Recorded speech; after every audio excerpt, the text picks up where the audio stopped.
here at the Friday Harbor Airport fly-in day. It's also known as the air show.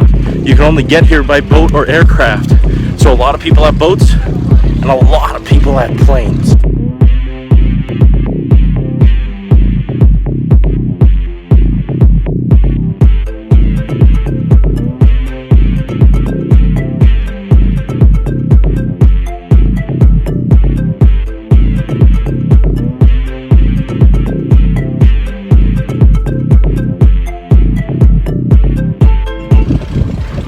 And you can definitely get a sense of the burnt rubber of the airplane craft on the road, oil leaks, and it's just a great smell. You know, it's a great day, and you get a great view of the water out there.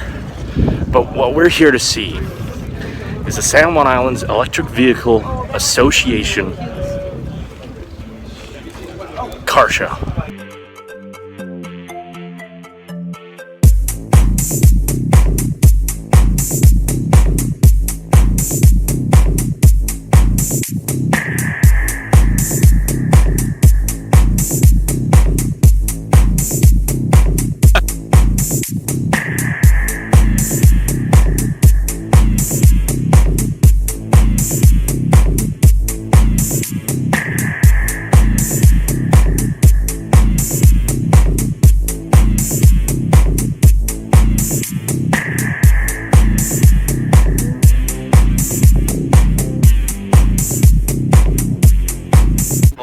I'm glad you guys didn't cancel, because like I've seen some really like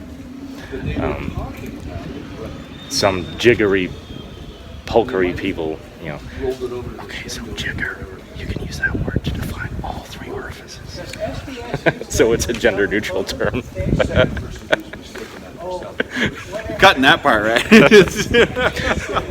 So I'm the president of the San Juan Islands Electric Vehicle Association. We are the largest per capita electric vehicle county in the country. Okay. So we've got we've got a population. Wait, say that again.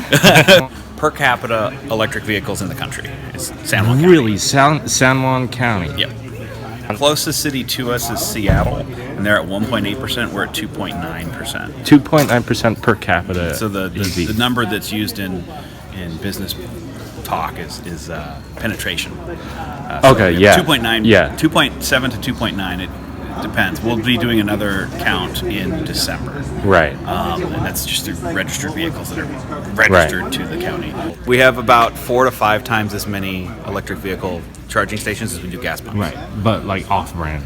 They're not. There's no Tesla specific right, ones. They're all ChargePoint or.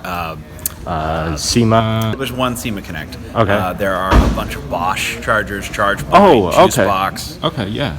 So there's a couple different variations, but they're all independently run. There's not a municipal thing controlling it, but we're working on that. Okay. This one here is yours, right? Yep. The Chevy Bolt EV. Yep. I saw this featured on Fully Charged. You watched that? My expedition, my road trip, is going to be to the Fully Charged Live USA event. Nice. That's my ambitious plan is to fully convert my vehicle before February 1st. And I'm actually trying to raise the funds through this channel. Nice, very cool, very cool. So I work for the Conservation District. I'm the Energy Program Manager.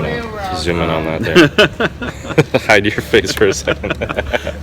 So what we do is we primarily do outreach and education stuff on renewable energy, how people can lower their carbon footprint, how that ties into land use, how that ties into sustainable farming, and so it's sort of this big loop. Right. And I can actually send you some graphics and stuff about all that cool stuff. But then also with EVs specifically, our biggest thing is just to get people driving them.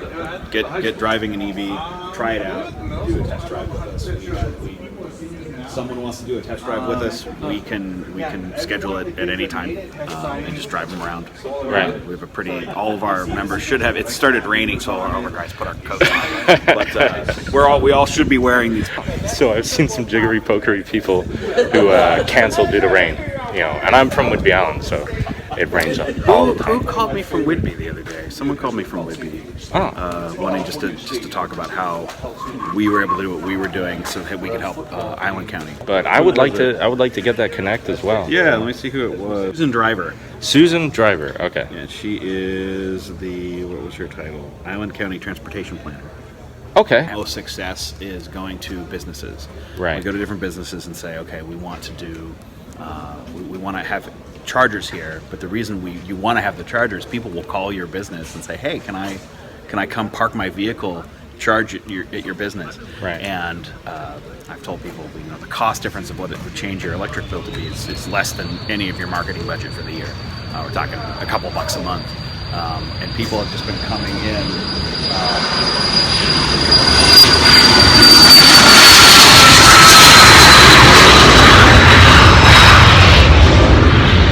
People just call up people and say, "Hey, I want to use your charger," and people have been getting calls all year round, just like, "Hey, I'm coming up to the island for a couple days. I just want to know where the charger's located. Can I use yours?" Right. And they fill up. I'm getting more calls of, we have, I think, 16 or 17 chargers live right now just on this island. Right. Are those all level 2 or? They're all mostly level 2. Okay. Do you have any? There's a few level 1s. I do not have a level 3. Okay, no level 3. Okay. And I don't want to do level 3 yet until the Rangers really increase, where it would really require that extra juice. Right. Mainly due to the fact that because this is an island, it's not far to go. yeah, exactly. Okay. You could put $30,000-$40,000 level 3 charger in, but then Right. it's only Right. need it for 15 minutes. And Okay. we also want to have them publicly available so that people will charge their car, get out, and then they patronize businesses. They go Right. in, they check out the business, they do the foot traffic stuff. Right.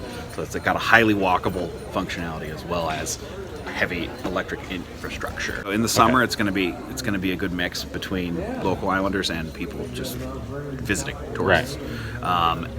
In the winter, there's not a whole lot of tourism, so it mostly becomes locals. Right. But a lot of the locals already have them, and if they already have an EV, they already got the charger in the garage, somewhere to that effect. So the public ones tend to stay open pretty well. Right. Unless someone's, I'm running really low, I need a charger before I go to the grocery store, or something like that. They'll do an opportunity charge. Opportunity charge. So What is it? Opportunity charge is, I'm running low and there's a charger. Okay. I'm only in for 20 minutes, so I'm just gonna get some juice while I'm doing my thing and then come back out and leave. So it gives you a little bit. So it's like a momentary boost. Okay. It's a slight boost. So they use the term opportunity charge. Right. Because it's okay. It's just opportune. Okay. There are some people that will actually have a sticker in their car. I've seen this in Seattle. I haven't seen it up here. Well, they'll have a thing that says, "I'm opportunity charging. Go ahead and unplug me if you need it." And then there's another one that says, I need to charge this vehicle. I'm going somewhere. So it's sort of a that should be more like a sign that flips over. yeah. It's you hang it on the rear view. Okay, so you would hang it on your Yeah. And Okay. then, so people would walk up and then they just flip it around, and then it just lets everyone know, don't unplug me. Please don't unplug me.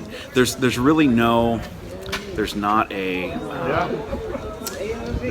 good system of how one should use a charger yet. There's no unwritten rule. Right.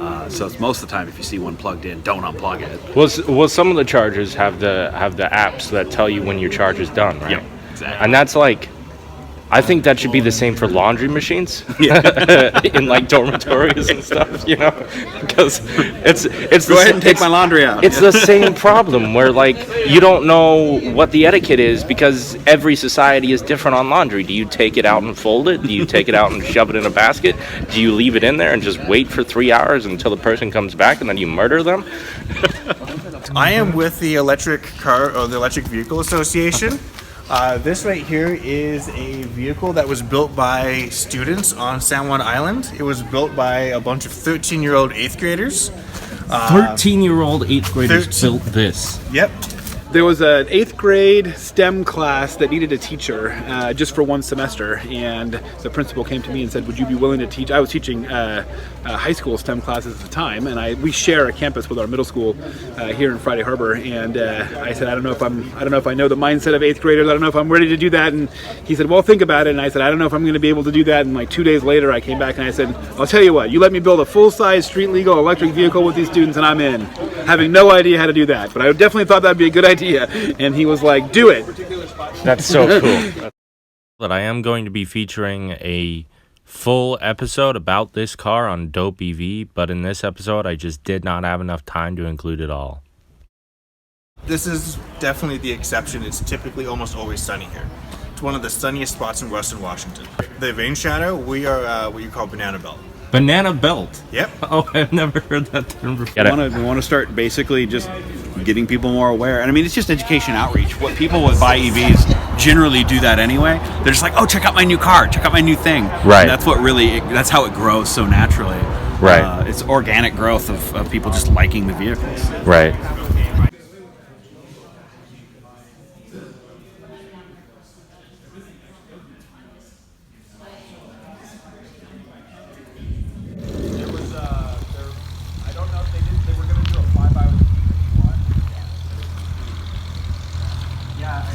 San Juan Island Electric Vehicle Association is going to cut this ribbon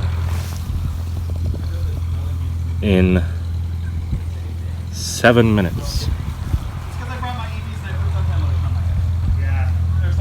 And they are unveiling these 2 brand new electric vehicle chargers. Charger 1 and Charger 2. These are 2 juice boxes. Juice will boxes. be going in. Okay, yeah, I've heard of that. Yeah, these 2 basically have Wi-Fi connection, so that the port can monitor what type of vehicles are being used on the it. Port of San Juan. The airport here. Okay. Can monitor what types of vehicles are being charged, how much juice is being used. So Okay, they can keep tabs on how they're being utilized. And then that computer system is in the terminal. Mm-hmm. Yep. Okay. Like, as soon as you cut this, somebody's going to be able to charge their vehicle. I believe so. Yeah. So all the guys who brought their cars today Can charge up. Yeah, exactly. And then also is provided by the airport, or this was paid for by originally it was paid for by the airport directly. Okay. They did the installation, then our power utility rebated both the chargers down to free.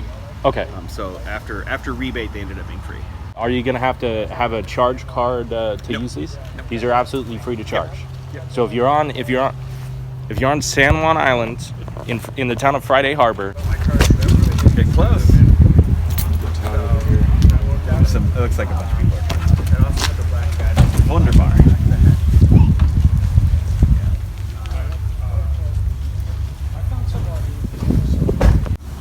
You're talking with somebody. 497 miles. Did you forget?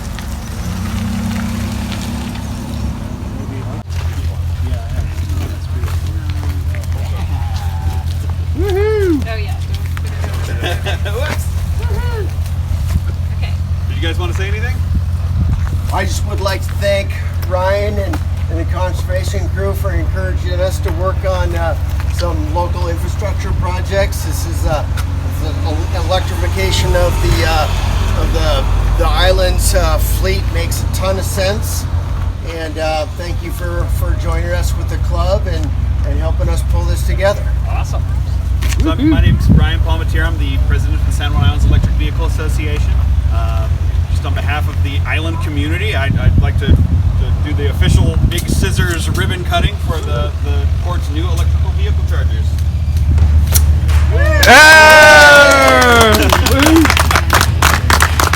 Awesome. Thank you very much. I can't wait to start using it. Awesome. There's a piece of history. How do you feel? First of many. First of many. This is just one. It starts here, and then the world. The world. The world. What are we gonna do tonight, Pinky? Same thing we do every night. Trying to take over the world.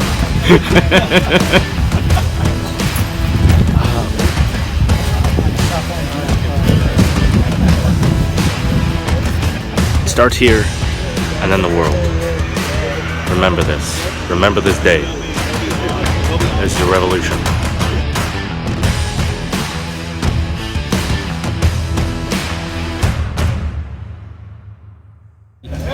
Rain Shadow Solar Company, and they provide solar power for the San Juans. And this is... I'm Justin. I'm Chris. We're based on Orcas Island, but we do almost all of our installations in San Juan County or in the Opalco Utility District, which is San Juan Island, Lopez Island, Orcas primarily. We also do solar installations on the outer islands that aren't grid tied connected, so they're off-grid systems. How do you get those solar panels between all of the islands? By van. By van? So you Yeah. put it on the ferry? Yep. Okay. Yep. We ride the inter-island ferry a lot. Okay, yeah. And we bring all the materials. All the materials come into Orcas, and then we bring them to the site from there. Okay. So anyone in the San Juan Islands, you can provide power to. Right. Have you done any installations outside of San Juan County?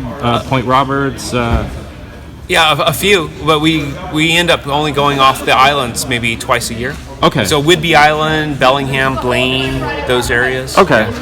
Anacortes, I suppose. Last year we did projects on 12 islands. 12 islands. In San Juan County and surrounding areas. Yeah. That's cool. That's actually genuinely really cool. Like, you know what you should do? You should make a solar power boat so you don't have to pay for the ferry ticket. It's definitely on the list. We have a boat, a work boat, and having it be solar powered would be really cool. Have you seen that? Have you seen that? Like the orange catamaran they're using to clean up the rivers, the Mekong River over in Asia. No.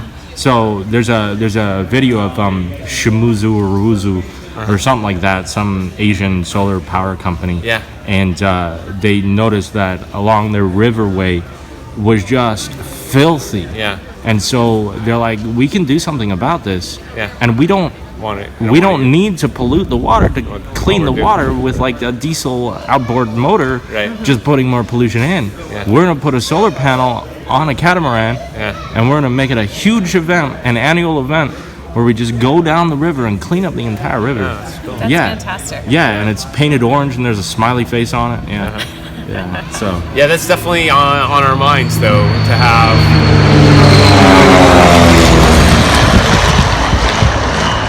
Fly by. Saw them take off really close together. Yeah, definitely on our minds to have solar powered boats. yeah.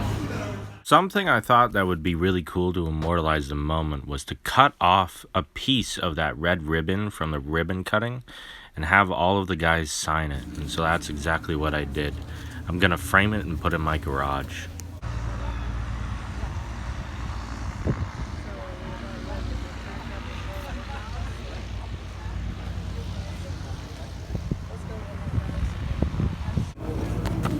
Hey guys, guess what I'm about to do? I'm getting in. Oh, it's a little bunched up here. The thing is on the side there. Scoot it back. Oh, I got the wrong one. This is my first time sitting in a Tesla. I'm gonna close the door. Oh, That's where tonight's news comes back. Shows about that. I don't remember. Am I on? What are you doing? I'm gonna. I have a YouTube channel, Okay. and if you would like, Yeah. I can put this on my YouTube channel. Yeah. I'm I don't care. That's fine. I'm definitely pointing myself sitting in the Tesla for the first time in my Yeah, life. that's fine. I touched the Tesla for the first time in my life the other day, and I was like, oh, their Sentry Remote probably recorded me. I'm gonna leave a note that I touched their Tesla, and it's gonna be on my YouTube channel. So I'm converting a 1984 Firebird Trans Am to fully electric. I'm documenting the build on YouTube. More content that isn't just about my build, but about the rest of the electric vehicle community at large. So I've got a stall booked for February 1st at Fully Charged Live USA. As long as my vehicle is finished, I will have a stall where I can show off my car. And it's kind of like this car show here, but imagine 10,000 people. That's awesome. So like, I'm so glad it's getting publicity. yeah, Everybody needs to know yeah, that the cost of electric cars, the Model 3 Right. Tesla, right, is pretty much on par with a lot of internal combustion engine cars now, right? right, yeah, But what people don't factor in is how much money you save in fuel right. and maintenance. There is Right. no You- maintenance for an electric car. Except for like the brand new problem of like, oh, maybe this gear wasn't quite correctly they've pretty much gotten rid of all those problems, and now they're they're basically perfect off the line, and you barely have to maintain it for the rest of its life. There's as long as you're aware of if there's any coolant leak on the battery system.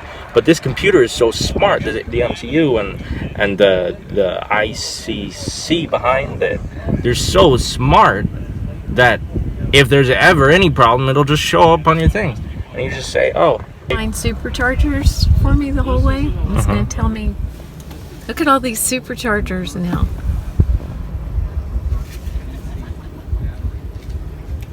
Oh, wow, there's a lot of them on the journey. Yeah. I mean, yeah, it's easy on any of the interstate highways. And now it's not showing up really well, but they have them all along the coast now too, so you can drive just about anywhere you want to go. Have you ever had to have it serviced? I've never had to have it serviced. The handle on the door, when I get back to Seattle, I'm going to have to go for the first time. I mean, I did, the car has 8,000 miles on it now. It has 46,000 miles on it now. 46,000. Yeah. That's a congratulations. I've driven it back and forth to San Diego twice now, so that's real. And I drive it between Seattle and San Juan Island all the time. Okay. So I did finally take it in, and they recommend that you have it. Right. You know, they have a certain maintenance schedule, which I blew off for the first 2 years. There's another YouTuber. His name is Rich Rebuilds. And if your Tesla is out of warranty and you live on the East Coast, or now he's actually an authorized Tesla mechanic, because around there, you know, in high concentration areas, Tesla is very, very busy, and sometimes they're just like, we can't work on your car. They've got a bunch of YouTube videos about if your Tesla ever goes out of warranty and you need to fix a little thing like the door handle. They've got a YouTube video up there about that, and Perfect. Another channel called Now You Know. So that map of superchargers that you saw all along the way, Now You Know, the YouTube channel, they have on their website.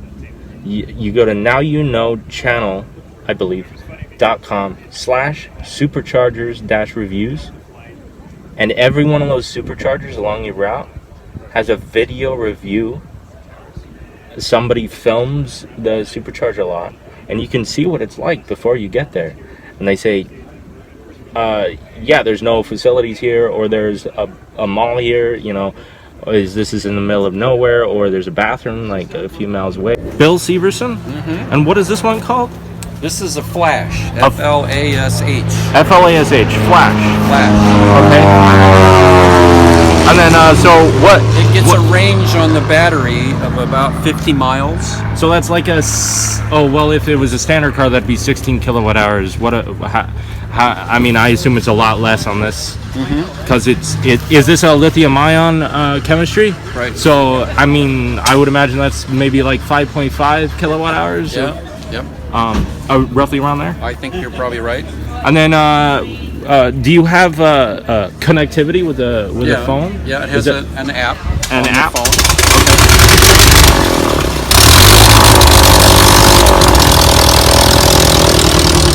So it has a feature where it can lock the bike. You can lock the bike? You essentially lock the bike, and so then if you try to move the bike, then this very loud alarm starts beeping.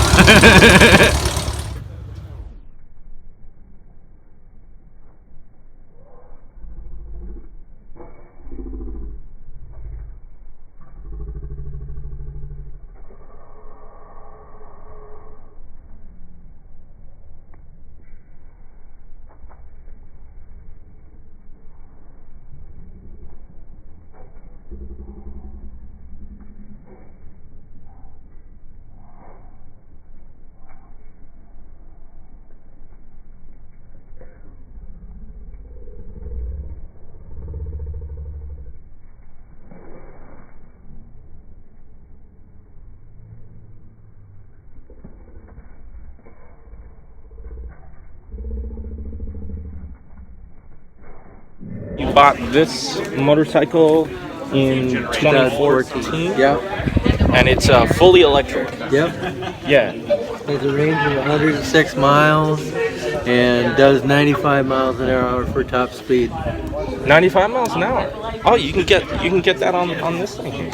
Yeah. That's really cool. And you say it's got a lot more torque than a regular motorcycle. Oh, yeah. Yeah. You can feel it. Although, you know, with gas you can really crank it up, but it's a lot, it has to be a lot bigger engine to do it. Right. But for its size, this is the size of a 250, 500cc motorcycle. Weighs 400 pounds. Talking to you, Ryan. Yeah, great put around the island motorcycle. And it's a silent ride too. Yes, very silent. What's it feel like not having that giant noise right in front of you? Well, you still hear the wind, you know, when you're at speed, and it has a high-pitched sound it makes. Right. But you have to be careful around pedestrians and whatnot because it's so quiet. Right. Do you still feel like you feel the road in this machine? Oh yeah. Yeah. Yeah. Is it? Would you say that you feel it more? No, no. The ride is about the same, but it's a lot quieter and smoother. There's Right. no rattling because there's no gas-powered engine. So they're called zero motorcycles because they emit zero emission. That's right. And then this is called the Zero S. Is that the name of the model? No, well, yeah. Or is this the what is? That's the manufacturer of the. Oh, of the okay. So you can see the motor is right here. Yep. And that's no bigger than an automobile's alternator. Yeah, about that size. And the battery pack is right here. Yep. And so Zero's from Santa Cruz, California. Yep. Okay. And then it's lithium-ion battery pack. Looks like is that the kilowatt hours right there? 11.4. Yeah, I think so. Okay. Z-Force. I like that name.